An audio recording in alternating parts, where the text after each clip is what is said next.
tal? ¿Cómo les va? Bella noche, bienvenidos a otra emisión del Corresponsal. El gusto de estar otra vez aquí en el piso del canal y por supuesto como lo venimos haciendo en los 2 sábados anteriores que nos llevó a estar en casa para hacer el programa desde allí, junto con la participación de Franco Mercurial, y muchísimas gracias a todos, a toda la gente de la casa, del canal, a todos ustedes, a los colegas por el cariño, el afecto, la preocupación, en estos días en los cuales, por supuesto, debí cumplir con el aislamiento correspondiente a la consecuencia de haber sido COVID positivo. Sintiéndome muy bien, gracias a Dios. Así que quiero agradecer absolutamente a todo el equipo, toda la gente médica que se encargó de mí, que tuvo a cargo de las indicaciones, al doctor Fernando Pollack, al doctor Eduardo López, al doctor Oscar Salva, al doctor Matías Doronsoro, que fueron los que realizaron la dura tarea de ser médicos de un médico, ¿sí? Así que a todos ellos, muchísimas gracias. También al doctor Roberto Dupuy de Loma. A todos, muchas gracias. Tenemos un programa hoy muy intenso, ya está en nuestros estudios Nico Viñaski, vamos a estar hablando de la realidad política del país, que por supuesto va tomando temperatura, no solamente con la ola de calor de la cual hablaba recién Marina Fernández, y vamos a estar con el doctor Alejandro Corleviecki, que es un investigador del CONICET que está trabajando con la ivermectina. Vamos a estar con el ministro de Salud de La Pampa, porque hoy La Pampa ha aprobado el uso de la ivermectina, y vamos a escucharlo al ministro, pero sobre todo al doctor Corleviecki, para saber cosas, lo que ustedes nos preguntan. ¿En qué estado está la ivermectina? ¿Para qué se usa? ¿Qué sirve? ¿Qué no? ¿En qué momento? Todo esto lo vamos a estar compartiendo con todos ustedes en esta emisión del Corresponsal que ya comienza.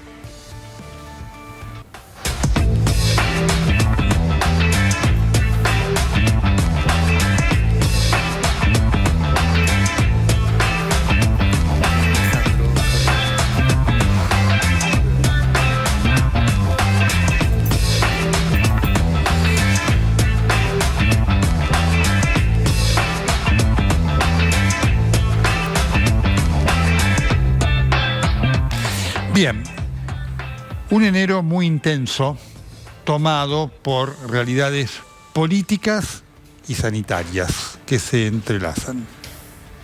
Sin duda, el tema de lo que la pandemia representa para la Argentina como para el mundo constituye el eje central de la preocupación política y de nuestra preocupación.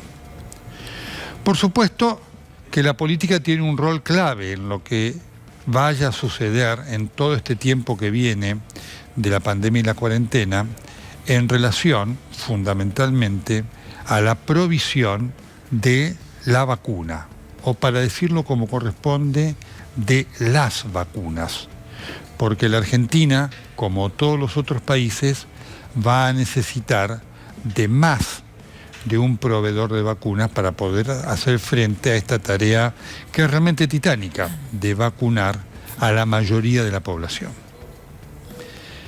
¿Con qué nos encontramos en la Argentina en el devenir del día a día, de lo que representa la actitud y la conducta política frente a esto? Nos encontramos con un patrón que se viene repitiendo, que es el de la mala calidad de la información que da el gobierno y obviamente de la improvisación que esto genera. ¿Por qué digo de la mala calidad informativa del gobierno? Miren ustedes lo que ha pasado en estos últimos 10-15 días. Hemos ido desde el momento en el cual la viceministra de Salud de la Nación, Carla Bisotti, expresó que no se sabía si iba a haber suficientes dosis para dar la segunda dosis a aquellos que recibieron la primera dosis, y no es un juego de palabras, de la Sputnik, a escucharlo 9-10 días después al ministro de Salud Pública de la Nación decir que la Argentina iba a tener 51 millones de dosis. Mire qué péndulo, mire qué variación brutal. Y entonces uno se pregunta, ¿y dónde está la verdad? El primer punto, ¿no? Generado por las cosas que dice el gobierno. Junto con esto están los dichos del presidente de la República, que esta semana se vacunó. Se vacunó cuando, tal cual como aquí lo habíamos señalado allá por diciembre, el Instituto Gamaleya tuviera la evidencia suficiente como para avanzar con la vacuna, vacunando a los mayores de 60 años. Cosa que en diciembre no podía hacer porque efectivamente esto todavía no estaba adecuadamente estudiado. Voy a decir jóvenes. El gobierno entonces, el presidente de la República, anunció para fines de enero 5 millones de dosis. Después anunció 10 y 15 más. Estamos a 23 de enero. Lo que sabemos es que está partiendo mañana o el lunes otro avión de Aerolíneas Argentinas para buscar 600.000 dosis más. El vuelo estará acá en Buenos Aires el martes o el miércoles. Es poco probable que del miércoles al fin de semana, el 31 es el próximo domingo, haya vuelos suficientes como para traer en definitiva 4 millones de dosis. Es poco probable. Es tan poco probable, y esto es información que le doy para que vea este tema de la improvisación, que dentro mismo de la conducción de Aerolíneas Argentinas hay entre desconcierto y enojo con el gobierno en sus esferas presidenciales por la poca claridad de la información en relación a la preparación de estos vuelos. Y esto es producto de esto que nosotros marcamos, que es la improvisación. Y es lo peor que puede pasar en relación al desafío que exige un plan de vacunación como el que demanda esta pandemia, acá y en el mundo. En el mundo también hay quejas en cada uno de los países por cómo se están haciendo las cosas. Así que efectivamente a nosotros nos toca marcar lo que el gobierno argentino tiene como responsabilidad en este verdadero desafío de asegurar que haya vacunas para la mayor cantidad de gente posible, visto toda esta fase expansionista que sigue teniendo la pandemia. Este es un punto, que es un punto muy importante, y que marca los problemas, porque esto genera mucha interna dentro del gobierno, junto con después hechos realmente increíbles como el que se vivió con los concejales de San Andrés de Giles, del oficialismo, que fueron allí, digamos, a aprovechar su condición de concejales para que le dieran una vacuna que no les correspondía. Porque una cosa es que se vacune el presidente de la República, como está ocurriendo en la mayoría de los países, para generar confianza, y otra cosa es que después alguien saque chapa de concejal para llegar a tener esa vacuna y quitársela a quien realmente lo necesita, que es el personal de salud. Este es un punto también que quiero marcar y al cual va a haber que prestarle mucha atención en cuanto a cuáles van a ser las normas de cuidado, transparencia, decencia y ecuanimidad con la cual la vacuna llega a todos. Cuando digo a todos, digo a todos los sectores que corresponden sin diferenciación política. Pero por supuesto que en el medio de todo este devenir pasan cosas políticas. Y uno de los hechos que venimos marcando a lo largo de toda esta cuarentena es la utilización del gobierno de este momento especial que genera la pandemia, la cuarentena, para avanzar. Esto vamos a estar hablando con Nico Viñaski, para avanzar en la concreción de los proyectos políticos del kirchnerismo. Esta semana ocurrió algo muy importante, que a lo mejor para muchos forma parte de algo técnico, alejado de la principal preocupación en el contexto de lo que representa hoy la necesidad de la gente, entre la pandemia y las consecuencias socioeconómicas de la pandemia. lo echaron al presidente de YPF, Guillermo Nielsen. Les confieso que nunca me quedó claro por qué el doctor Nielsen aceptó ese cargo. El doctor Nielsen estaba en los planes de Alberto Fernández como ministro de Economía, pero él mandó un plan diferente del de Cristina Fernández de Kirchner y por supuesto lo eyectaron del Ministerio de Economía y lo llevaron a YPF. ¿Y qué hicieron en YPF? En YPF lo nombraron a él lo nombró Alberto Fernández. Pero después toda la estructura directiva de YPF la copó la Cámpora. YPF tiene una característica muy importante en relación a las necesidades del kirchnerismo. Es una fuente de dinero. El kirchnerismo se preocupó por cooptar lo que se llama en la política las cajas. ¿Qué son las cajas? Son las estructuras del Estado en donde se maneja plata. La ANSES, el PAMI, YPF. En la ANSES está Fernanda Raberta, la Cámpora. En el PAMI está Laura Volnovich, la Cámpora. Faltaba YPF. Y ahí estuvo unos meses el doctor Nielsen hasta que lo echaron. Y ahora va a llegar un ahijado político directo de Néstor Kirchner, que de hidrocarburos no sabe absolutamente nada. Tuvo ahí un pasaje como administrador de una empresa de gas en Santa Cruz, pero de hidrocarburos, de política, de esto, no sabe absolutamente nada. No importa, al kirchnerismo esto no le importa, no le representa nada. Lo que importa es que efectivamente sea alguien que dependa de Cristina Fernández de Kirchner. Alguien que, como lo describió muy bien ayer Nico Viñaski, Cristina le atiende el teléfono directamente. Eso es lo que está pasando en el gobierno. Mientras está, insisto, el tema de la pandemia, el verano, los jóvenes que se aglomeran, y más verdadera preocupación, el kirchnerismo avanza en su vamos por todo. Y en su vamos por todo ha accedido a esta empresa clave, que por supuesto significa para el futuro de YPF la ruina, y significa para el futuro del desarrollo energético de la Argentina también la ruina.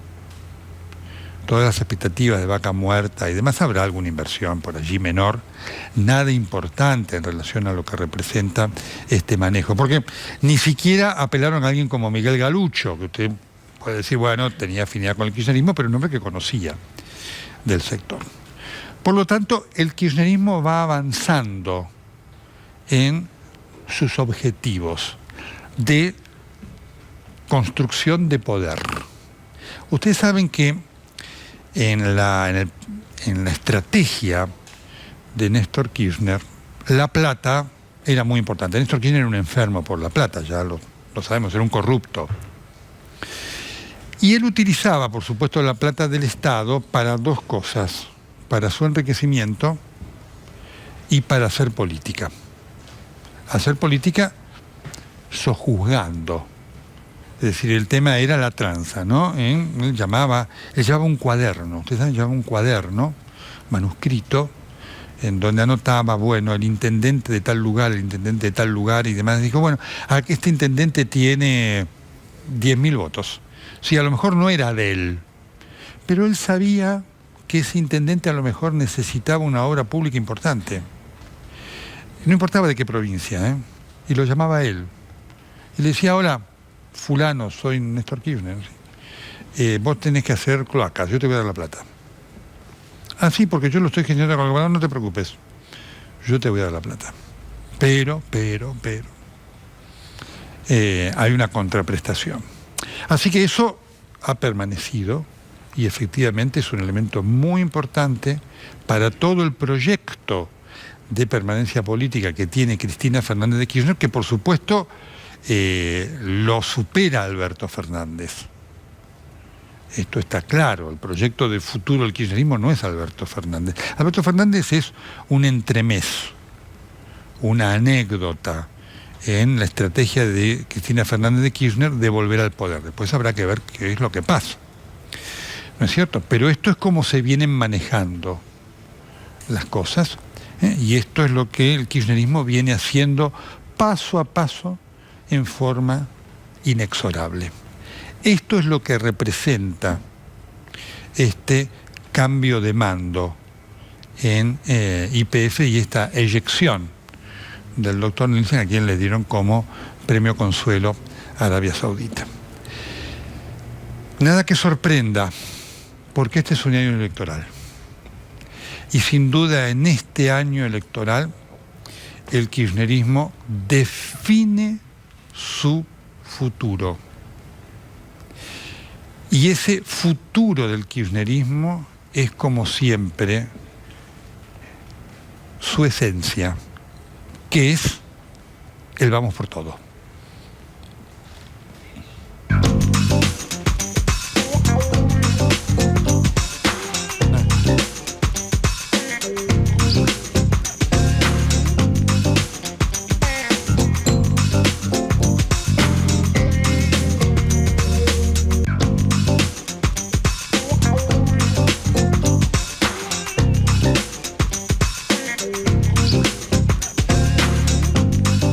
Repito que vamos a estar hablando con el doctor Alejandro Croleviecki sobre la ivermectina, un tema realmente importante en el medio de la pandemia. Nico Viñaski, ¿cómo estamos? Hola Nelson, un gusto. Qué bien se te ve.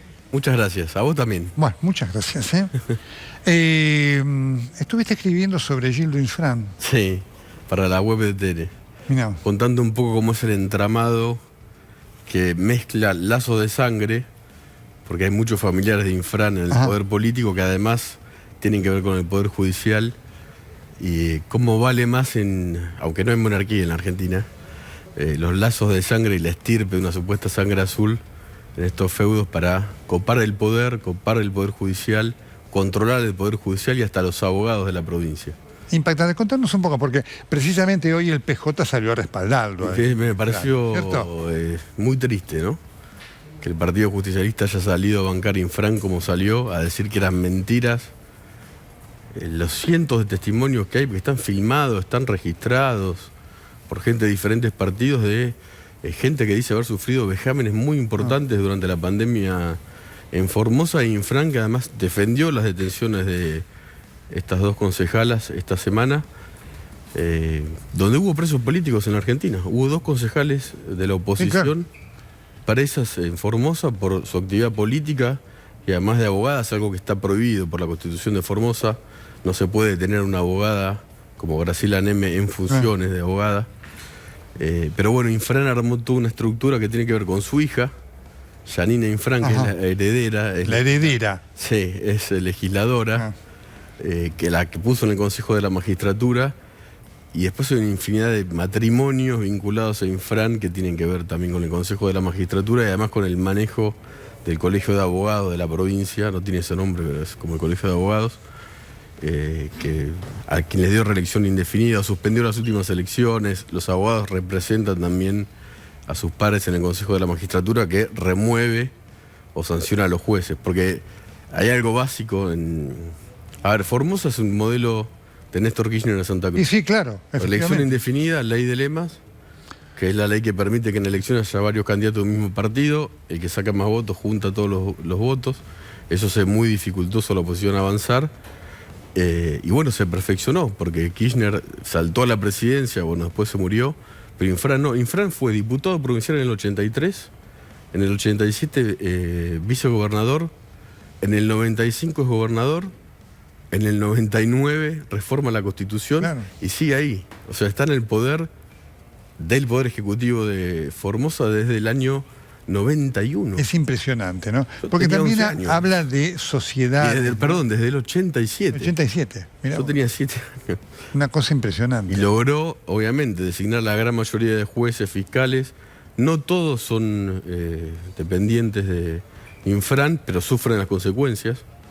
Hay un juez Carvajal que fue el que... Había ganado, ¿no es cierto? Inconstitucional, esta cosa de los varados, ¿no? Que eran las formaciones que no podían entrar a su provincia durante meses. Y bueno, sufrió también el ataque de Infran. Carlos Tevez sufrió el ataque de Infran.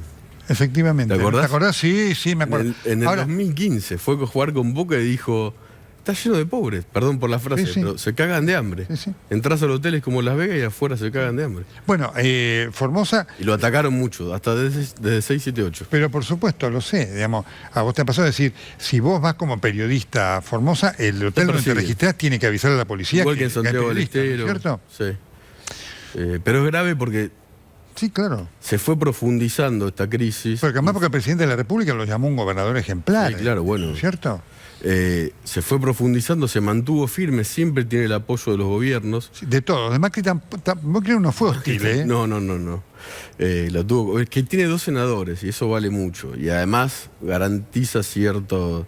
Es bajo el porcentaje de votos en Formosa, y en Francia saca el 70%, creo que es el 1,3 del padrón, pero todos los votos valen en una Claro, elección. por supuesto. Si pensamos la última de Macri, 1,3 a favor o en contra, es distinto. Por supuesto, por supuesto. Y la de Kirchner, bueno, cuando ganó en el 2003, que perdió por... ¿Cómo lo ves Alberto Fernández? Me parece que este año la Argentina va a estar marcada, y la gestión de Fernández, un poco lo decía vos, pero por 2 paralelas que se van a cruzar, ¿no? Que es la vacunación y la elección, porque va a haber elección legislativa. Se podría decir que es el año de la B corta, votos y vacunas. Ajá. Y bueno, el gran objetivo ahora del gobierno, además de mejorar la situación económica, es conseguir las vacunas, ¿no? Vos, Nelson, lo sabes bien, hasta ahora la Argentina tiene una sola vacuna, que es la Sputnik V. Correcto. Según mi información, en febrero ya está armado este plan, se van a abrir las escuelas en la provincia de Buenos Aires para empezar a vacunar, porque se espera que lleguen 1 millón de dosis y tal vez después 6 millones más. No sé si van a llegar para fin de mes, pero Claro. La promesa de Kicillof es esa, y en las escuelas se va a empezar a vacunar. Y ahí se mete hay una política de vacunación y política en la vacunación. Claro que sí. La Cámpora, que maneja todas las jefaturas regionales de la salud del sistema sanitario en la provincia de Buenos Aires, justamente está encargada del reparto de la vacuna. Ya hubo problemas por esto, ¿no? En La Barría y creo que en Saladillo, que tal vez me equivoque. Y hay una intención, por lo menos lo que dicen los intendentes, que también son pícaros, de que la Cámpora intente politizar la vacunación en los colegios. Ese es un tema la provincia realmente de Buenos tremendo, Aires. ¿no es cierto? Que además genera problema, ya está generando un problema interno del gobierno entre las organizaciones sociales Sí. y la Cámpora, ¿no? Y qué lamentable, ¿no? Que vayamos a esto en el medio de lo que representa la necesidad de la vacunación, ¿no? Genera obviamente incertidumbre, noticias falsas, y esta cosa que dicen, bueno, van a llegar tantas vacunas, un día nos dice se van a vacunar a los docentes. Todavía no se dieron todas las segundas dosis, muchos de los... Fíjate vos que estos números que vos marcas igualmente quedan lejos de los que había anunciado Alberto Fernández, que había dicho que para febrero, fin de febrero, iba a haber 15 millones. Sí, ¿no? bueno, eso la comunicación del gobierno obviamente falló, y que es clave, ¿no? Al contrario de Uruguay, donde Luis Lacalle Pou fue mucho más cauto, aunque a pesar que está un poco más retrasado. Y después viene, se supone que en abril, entre fines de marzo y abril, las 22 millones de dosis de la vacuna de AstraZeneca y Oxford, ¿no? Entonces, ahí tenemos, en principio, esas 2 producciones de vacunas. Ahora, no otra. Cualquiera que diga que venga a Pfizer, por ahora es una quimera, sobre todo por el frío que necesita esa vacuna, la logística de cumplimiento imposible en Argentina. ¿Cómo ves a la oposición? Y yo creo que va a haber como una guerra de mujeres en las elecciones. ¿Ah, sí? Cristina Kirchner, que obviamente va a liderar la confección de las listas. Elisa Carrió, pelea en el buen sentido, ¿no? Sí, guerra en el buen sentido, en el sentido político. Que va a haber un protagonismo importante. Sí, Elisa Carrió, Patricia Bullrich, María Eugenia Vidal. Hay muchos candidatos, sobre todo de la oposición. Hay que ver si se mantiene unida y se puede proponer algo, aunque es una elección legislativa, si se hace una propuesta que sea atractiva para la sociedad. Este video que estamos viendo de Bullrich y el saludo de los policías fue significativo, ¿no? Sin duda. Y sobre todo por el lío que se armó, que los iban a echar, después no. Bullrich habló con Bernie para que no los echen. Verdadero disparate la de la ministra de Gobierno, ¿no? Teresa García, que dijo que los iban a echar. Pero significa, lo que se está viendo es Patricia Bullrich caminando, casi en campaña, pero está presentando su libro. Por supuesto. En la costa atlántica. Tiene varios desafíos la oposición, ¿no? Sí, el principal mantenerse unido, ¿no? Mantenerse unidos, sí. Tal vez por eso Bullrich se vio con Carrió, porque representan como especie de halcones y palomas en Juntos por el Cambio. Y ofrecer algo que sea atractivo en un país donde faltan ideas. Faltan ideas. ¿Quién tiene una idea acá? Nadie. O mucha gente, pero bueno, no llega o no... De la política, es muy importante lo que vos decís, de la política lo único que se discuten son situaciones personales, no hay ninguna discusión en el sentido de discusión de ideas. Cuestiones muy políticas. A ver, ahora en las sesiones extraordinarias del Congreso se incluyó el tema de la suspensión de las PASO. Notable ahí que, fíjate vos, ¿no? Alguna vez hablamos con vos, lo que son porque también en el pedido de la suspensión de las PASO hay gobernadores de la oposición, ¿no? Sí, sí. Fue un pedido muy fuerte que hicieron los gobernadores, una apretada, digamos, también en el buen sentido a Alberto Fernández esta semana en Chilecito, en La Rioja. Terminó incluyendo ese proyecto que a la Cámpora no le gusta. Y entonces ahí también se ve el doble juego de Alberto Fernández entre los gobernadores, que tienen muchísimo peso territorial, y la Cámpora, que lo que tiene es un avance sobre el Estado y sobre el poder, y que todavía me parece que tiene el desafío de mostrar si pueden hacer buenas gestiones, porque hasta ahora la Cámpora era una especie de ejército pretoriano de Cristina que la defendía en la calle, en los medios. Ahora ocupan el gobierno, es casi el gobierno de la Cámpora, ¿no? Vos lo enumerabas, manejan el ANSES, sí. Una gran caja de los subsidios y las jubilaciones. La caja la tienen ellos. La salud de los jubilados. En la energía se quedaron con todo. O sea, la Secretaría de Energía, YPF, que es la empresa más grande de la Argentina, el ENRE, Enargas, Camesa. Eso le da mucho despliegue territorial, porque esto además está tuiteado hasta por funcionarios de presidencia. Sí, claro. Como Camilo Vaca Narvaja, que trabaja en Presidencia de la Nación, que es el padre de la hija de Florencia Kirchner, que hace poco tuiteó el ANSES, no me acuerdo en qué pueblo, y era un local de la Cámpora. No.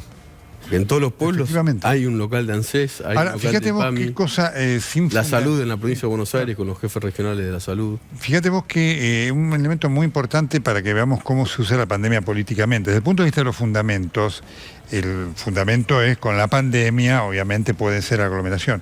Pero las PASO son en agosto. Para esa época se supone que una mayoría muy importante de la población ya está vacunada, ¿no es cierto? Y la inmunidad, digamos, se acerca a esta idea de la inmunidad de rebaño. Por lo tanto, ese peligro no es el que existía. Es que hay un problema político que es... Claro.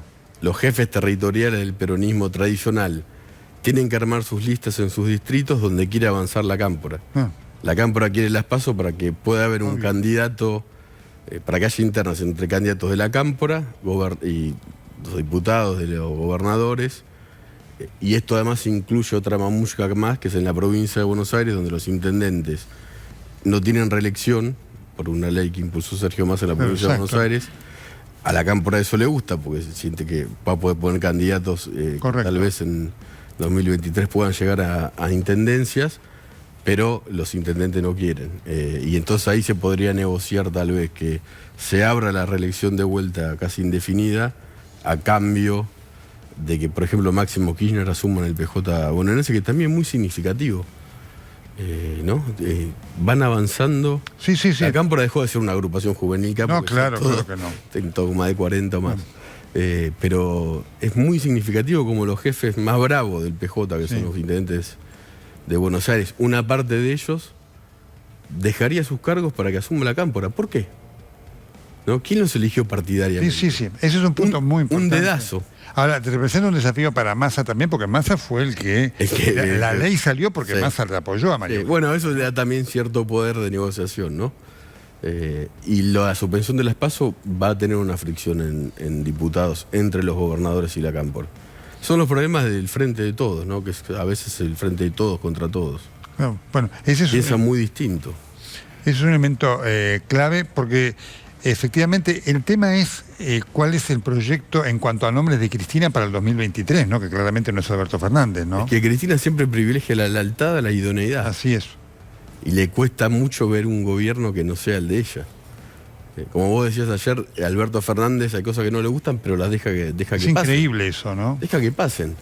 Yo no sé si hay una estrategia ahí, porque también si vos le das el manejo de la energía, el ANSES, el PAMI, desarrollo social en la provincia. Gobierno. No, pero también tienen que demostrar que gestionan. Bueno, porque sí. Si chocan la calecita, fue la cámpora. Bueno, claro, pero hay que ver después hasta que lo asuman como tal. La inserción en ¿no? el Estado puede ser, por lo menos lo que muestra hasta ahora la historia de la agrupación es no un manejo transparente de la institucionalidad. ¿Te llama la atención que sigan todavía Donda y Solá? En el caso de Solá no sé qué va a pasar. Ahora viaja a Chile con el presidente. Pues, evidentemente hay alguien desde el gobierno que está informando que la relación no es buena. Tal vez siga un tiempo más y después se vaya, o tal vez siga. Porque también cuando el presidente pierde un funcionario entra alguien de la cámpora. No, claro, se transformó en una regla.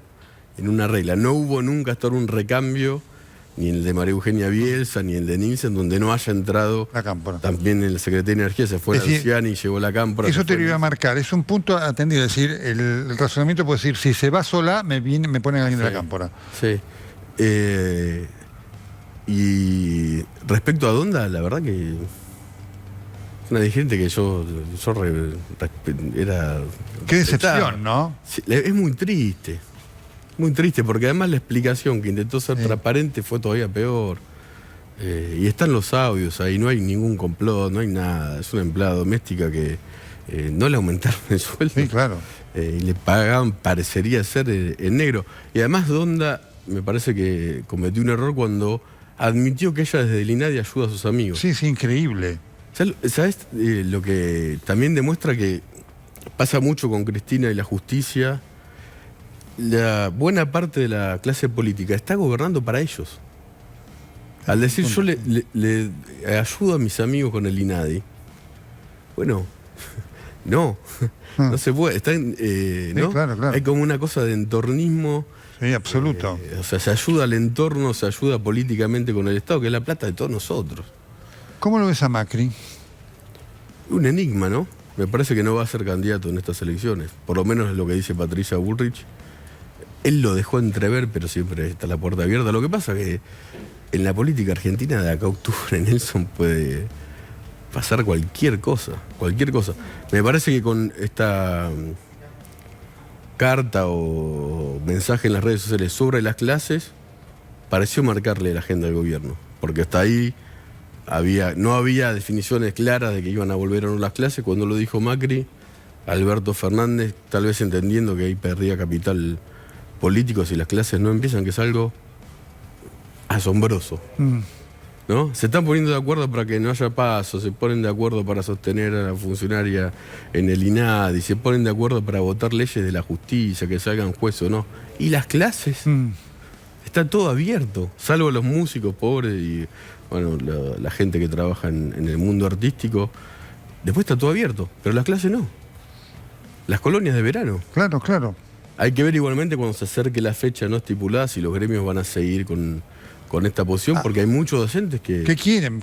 Hay de todas maneras lo que ha ocurrido, que eso es una falencia muy fuerte de los gobiernos, porque hay una necesidad de que vuelvan las clases. Ahora, las clases tienen que volver en condiciones que sean seguras para todos, ¿no es cierto? Sí, la pandemia lo que hizo fue descubrir lo bueno precariedad y lo malo, o sea, descubrir, ya todos sabíamos, la opinión pública informada, cuál es la situación del país. Pero la pandemia dejó ver muchas miserabilidades de los dirigentes, esta cosa de Infran que escaló todavía más lo que ya parecía que no podía escalar más en el estado policíaco y represor de Formosa, por ejemplo, cómo se cerraron también, quizás con egoísmo por esta cuestión de los números de la pandemia en las provincias, porque, a ver, para una provincia que salga que tiene tantos contagiados y la de al lado tiene menos, entonces cerraron con los PCR la gente que no podía ver a sus familiares, que bueno, dicen los especialistas que pasa siempre en pandemia, ¿no? Sí, por supuesto, lo que pasa es que ayuda a cercenar las libertades. Efectivamente, es un tema, lo que te resulta penoso es el hecho de esta actitud política electoral, es decir, bueno, si yo tengo más casos, ahí tengo un problema, entonces los tengo que arrestar. Eso es una cosa horrible, ¿no? Bueno, en el caso de Formosa, que la explicación del gobernador contradice sus políticas. Sí, totalmente. Son los mejores indicadores. Bueno, si no hay casos de COVID, hay pocos muertos, ¿por qué está la gente encerrada, casi presa, no? Efectivamente. Y los abogados que los ayudan terminan presos. O sea, Hubo 2 presos políticos presos en la Argentina. Sí, claro. Amnistía Internacional pidió la inmediata liberación, es grave. Sí, sí. O sea, Ante el silencio de todas las organizaciones de derechos humanos, ¿no? Qué increíble, claro. ¿no? Hay wichis que están presos hoy, Nelson, que se los llevaron a la rastra detenidos porque reclamaban algo que Amnistía Internacional también había pedido, que es que puedan cobrar los subsidios del Estado con bancos. Siguen detenidos. ¿Por qué siguen detenidos?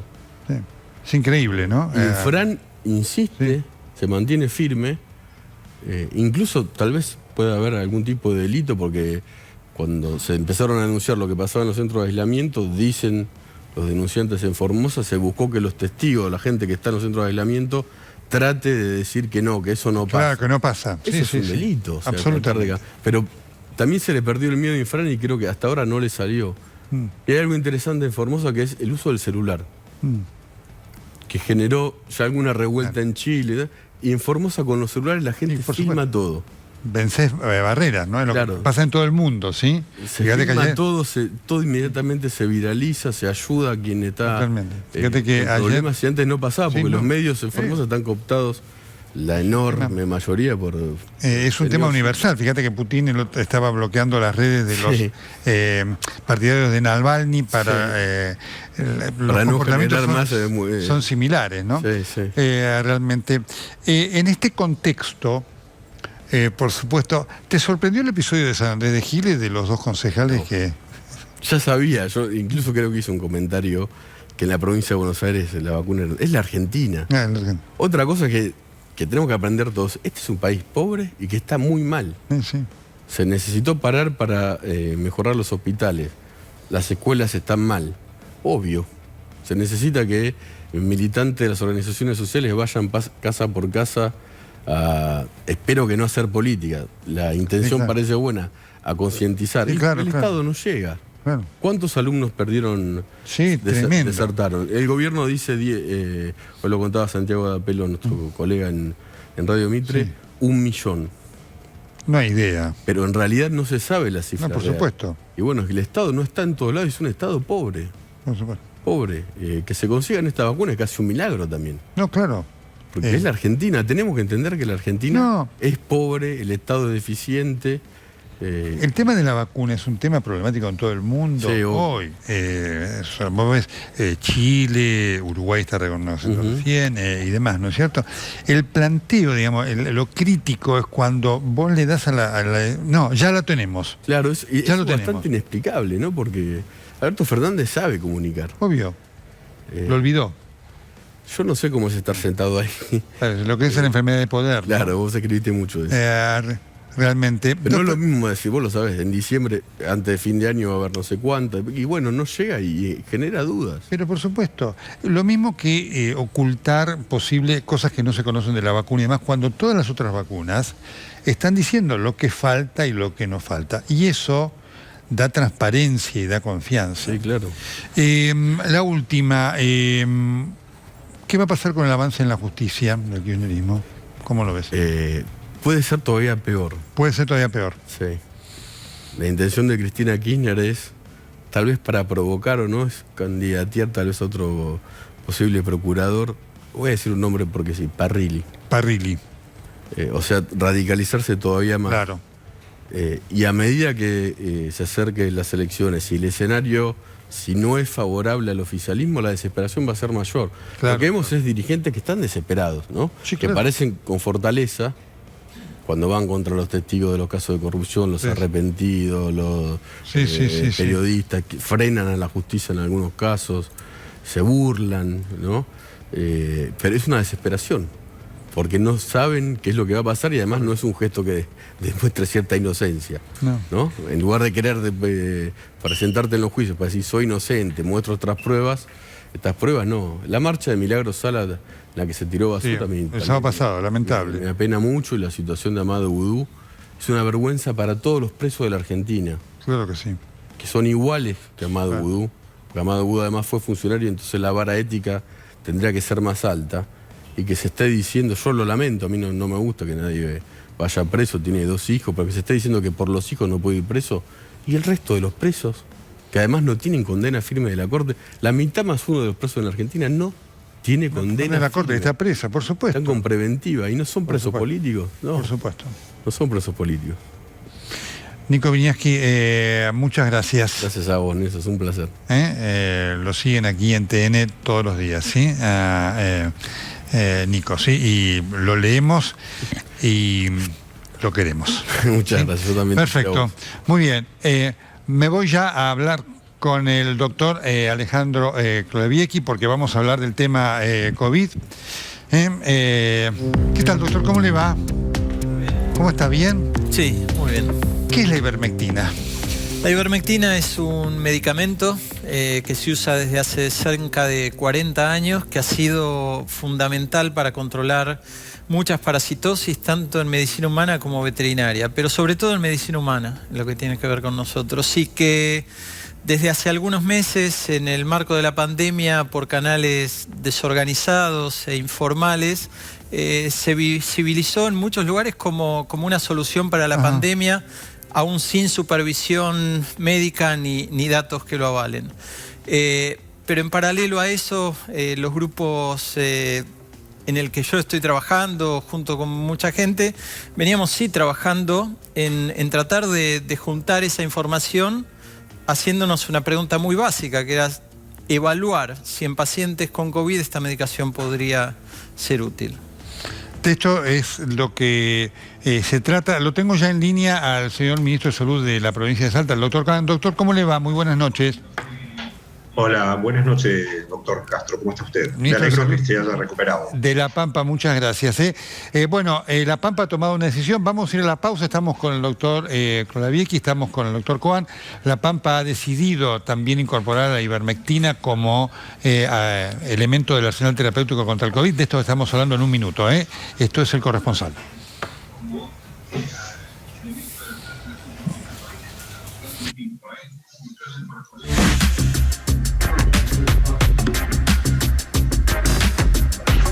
Muy bien, le pregunto al ministro de Salud de la provincia de La Pampa. La Pampa ha decidido implementar el uso de la ivermectina terapéuticamente contra el COVID, doctor. Así es.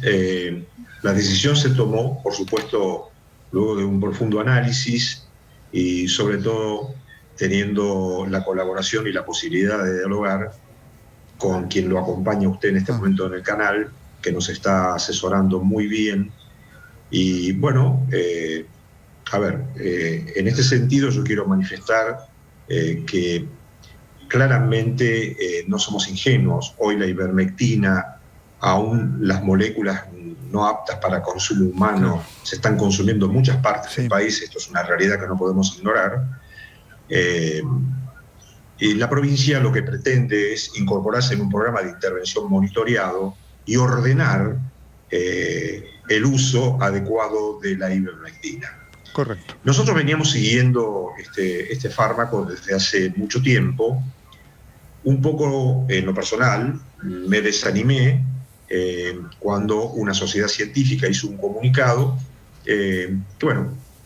podemos evaluarlo en otro momento. Claro. No sé si fue muy afortunado. Eso a mí me desanimó sinceramente, pero luego de revisado los últimos metaanálisis publicados en el mundo y el último en particular, encargado por la Organización Mundial para la Salud, que me facilitó allí Alejandro, pudimos introducirnos con más conocimiento de causa. Entiendo. Y creo yo que estamos en un camino adecuado. Creo que lo tenemos que hacer responsablemente y sobre todo monitoreado, no solo en la farmacovigilancia, el control también del Comité de Bioética y todo lo que corresponde a la incorporación de un producto de esta característica. Correcto. Doctor, ¿cuándo debe darse la ivermectina? ¿Cuándo debe darse? Siempre cuando haya un médico en el medio que la prescriba y no de otra manera, con supervisión. Y nosotros creemos que a partir de los datos que tenemos, ya no es opinión, son datos que vamos juntando nuestros y de otros grupos, es que cualquier intervención con actividad antiviral debe utilizarse lo más temprano posible. Ajá. Dentro de los 5 días es lo que se utilizó en nuestro estudio. El estudio de plasma que más claramente mostró resultados fue dentro de los 3 días. Eso es consistente con la información que hay sobre gripe, así que eso es temprano. Temprano. Sea cual sea el nivel de gravedad del caso, leve, moderado o severo. Nuestro criterio es que más importante que la evolución o el estadio de la enfermedad es llegar temprano. El tiempo. Sí. El tiempo. ¿Y qué evolución han encontrado ustedes hasta el momento en lo que usted está experimentando? Como usted lo explicó muy bien, todavía están en las fases tempranas, ¿no es cierto?, en cuanto a respuesta de los pacientes. Bien, el trabajo con el que nosotros empezamos a trabajar en esto, lo que buscaba es hacer una prueba de concepto, demostrar si el medicamento es capaz de inhibir al virus en las secreciones respiratorias. Y eso es lo primero que identificamos, eso lo comunicamos en el mes de septiembre, y a partir de eso empezamos a trabajar con otros grupos de distintos países, coordinados por un investigador en la Universidad de Liverpool, que estamos recolectando la información para presentarla a la Organización Mundial de la Salud, con quien ya estamos discutiendo, y que ha encontrado que tanto en mortalidad como en evolución clínica, el uso viene mostrando ser favorable, y eso es lo que se está demostrando de manera preliminar, necesitándose todavía más información para confirmarlo e implementar. Señor ministro, la última pregunta que le hago, que además es muy importante en cuanto a implementación. Esto claramente en La Pampa se va a instrumentar siempre con indicación médica estricta, ¿no es cierto? Absolutamente es así. Lo va a instrumentar el Ministerio de Salud de la provincia de Pampa, con todos sus prestadores, sobre todo en el primer nivel de atención, que es donde detectamos. La provincia de Pampa tiene una particularidad, le quiero comentar rapidito, tiene una particularidad muy interesante, que nosotros hemos logrado multiplicar sustantivamente la capacidad diagnóstica. Ajá. Tenemos 4 termocicladores para hacer PCR, nosotros informamos el diagnóstico de PCR en horas, y además hemos distribuido en todo el territorio provincial, en todos los niveles de atención prácticamente, en todas las localidades de la provincia, el test de antígeno rápido, el de segunda generación, que tiene una sensibilidad del 90%. Entonces, teniendo un diagnóstico tan precoz como estamos teniendo, pensamos, y seguramente Alejandro podrá aportar más información que la que yo le pueda dar, pero pensamos que nosotros podemos actuar rápidamente, sobre todo precozmente, como planteaba muy bien el doctor Gonevecchi, ¿no? Entonces, creo que la provincia está apta para trabajar en este contexto y, bueno, una vez más, con la cautela que corresponde, con la responsabilidad, con un manejo controlado, con la farmacovigilancia, con el control de los pacientes, en los diferentes dispositivos que tenemos. En la provincia tenemos la posibilidad también de utilizar, hacemos aféresis, con lo cual estamos usando plasma convaleciente. Correcto. Y como bien me explicó, en las primeras 36 horas, en los primeros 3 días del inicio de la fecha de síntomas, en pacientes mayores de 65 años ha mejorado disminuir la progresión de la enfermedad, no así, no ha mostrado mejoría cuando el paciente tiene la neumonía. La neumonía, y también hace pocas horas llegó a la provincia de La Pampa la dotación de el suero equino hiperinmune, que también tiene un segmento me parece a mí, muy importante para ser utilizado. En síntesis, la idea que estamos manejando en nuestra provincia es que si bien las ventanas de tiempo para actuar son ventanas cortas, tenemos el suero, el plasma de convaleciente en las primeras horas de inicio luego tenemos el plasma de convaleciente que hasta el 5º día, y en pacientes en la escala ordinal de la OMS 4, 5 y 6, es decir, de mayor severidad, no críticos, no en asistencia respiratoria mecánica. O sea, no es que no sirvan, no lo sabemos, porque no hay evidencia demostrada. Pero hasta el momento, en pacientes severos, hay, los números que muestran son interesantes porque hay una reducción de la mortalidad total en todo el grupo de pacientes estudiados, que es chico realmente, pero hay una reducción de mortalidad del 40%, y en pacientes severos la reducción de mortalidad es del 45%. Correcto. Y la utilización ministro, le agradezco muchísimo este contacto con nosotros. Es importante esta información ya oficial y saber que La Pampa va a contar con la ivermectina, por supuesto con control médico estricto dentro del arsenal terapéutico para los pacientes de COVID. Muchísimas gracias. Ha sido un gusto, lo saludo a usted, le agradezco la amabilidad de convocarme, y un saludo para Alejandro, que estamos en contacto permanentemente, y que tengan ustedes muy buenas noches. Muchas gracias. El ministro de Salud de la provincia de La Pampa, que entonces se incorpora a la ivermectina. ¿Cuál es la dosis? Bueno, estamos utilizando dosis más altas de las habituales, lo cual está basado en el trabajo que el grupo de la Universidad de Salta al que pertenezco, la Fundación Mundo Sano, el Instituto de Investigaciones Veterinarias de Tandil, veníamos haciendo antes de la pandemia para las indicaciones como antiparasitario, que son las que habitualmente nos tenían trabajando y que nos encontraron muy bien preparados para abordar este tema. Son dosis de lo que llamamos 0,6 miligramos kilo. Son dosis más altas, pero de las que ya tenemos datos de seguridad. No igual que con las dosis habituales, donde hay miles de millones literalmente de personas ya tratadas, sino con números más. ¿Es la misma formulación veterinaria o es una formulación distinta? Es muy importante subrayar que esta es una formulación para uso humano, esta es una medicación que se encuentra en el mercado para uso humano y que a humanos se le da medicación aprobada para uso humano y a animales la aprobada para uso veterinario. Esto es muy importante para aquellos que a lo mejor en forma equivocada quieran automedicarse, ¿no es cierto? Para saberlo, cosa que es un problema que ustedes conocen, está pasando en el país, ¿no? Es un problema, sabemos que está pasando, por eso, del mismo modo que queremos plantear que hay avances que nos permiten ser optimistas, todavía no confirmarlo, pero ser optimistas. Hay una preocupación también acerca del buen uso, justamente porque es una medicación que está disponible. Y en esto, la verdad que nuestro trabajo, de los grupos que venimos trabajando en esto desde la parte científica, no es la primera vez que nos enfrentamos a este tipo de problemas, si bien lo estamos enfrentando en un contexto con una visibilidad mucho mayor. Claro. Pero lo que habitualmente nosotros hacemos es dividir las preguntas en dos brechas. La primera brecha es separar lo que no se conoce de lo que se conoce, que es la parte de investigación. Y la segunda es entre lo que se conoce y lo que se hace. Y son dos cosas separadas, pero que tenemos que unir. Y esto del se sabe al se hace, nosotros lo llamamos implementación y transferencia. Y es en eso en lo que estamos trabajando para que se haga bien. Doctor, ¿durante cuánto tiempo debe tomarse el ivermectina una vez que se decidió instituir el tratamiento? Mire, en nuestro estudio se hizo durante 5 días consecutivos. Esta es una medicación que habitualmente se usa en una dosis única como antiparasitario, o 2 días, raramente se usa más días. Pero en trabajos que ya nuestro grupo viene haciendo, y estuvimos antes de la pandemia trabajando con una población grande pediátrica en la selva en Honduras para antiparasitarios, se está usando en África, experimentando también como antimalárico, hasta 3 días se usaba. Ajá.